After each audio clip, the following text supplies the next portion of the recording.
Sometimes it's rather better to say nothing than to offer an apology like the sort of "I'm sorry you're upset" apology that we get so often on the telephone when we call the mobile operator to complain that we're not getting the service, or the broadband operator to complain that we're not getting the service that we expect.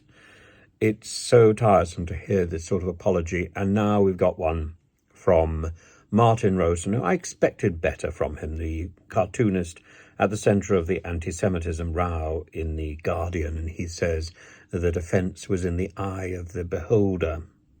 It's a short apology, but it's not really an apology. It's a fake apology. I apologise, though I'm not going to repeat the current formulation by saying I'm sorry if people were upset, which is always a code for I've done nothing wrong.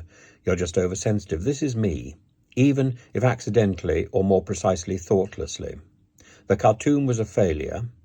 It offended the wrong people, mea culpa, mea maxima culpa.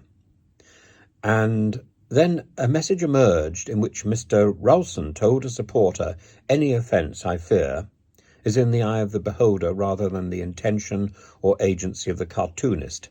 That's a block I've been round many, many times.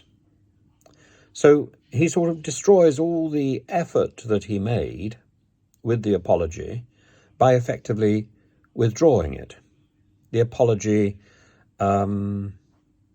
is a sham. It's a great shame. It's a great shame.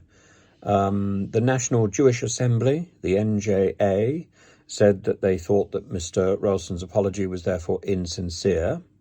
They compared it to the apology from Diane Abbott, in which the MP apologised for saying Jewish people had been the subject of racism, but blamed it on the fact that she had sent a first draft. So maybe Mr. Rowson could say, well, that's a first draft. I think the problem with the Rowson cartoon was the pig.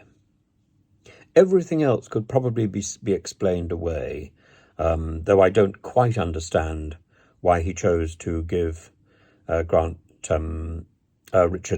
Sharp a box with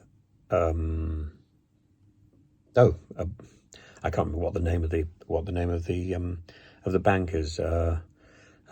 Why he didn't give him a box branded BBC? But that's it. That's it.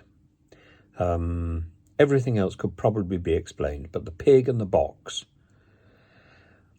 make uncomfortable viewing. And is it in the eye of the beholder? No. Or yes, it is. It's like racism. You may not mean to be racist, but if you cause offence, then it is racism. This is the same issue that came up when the fellow was racist about Humza Yousaf. He was still racist. And it doesn't matter whether Mr. Farage said, well, it's just a joke. Yes, many jokes are racist, and it's the casual nature of racism which is the problem, and the casual nature of anti-Semitism which is the problem.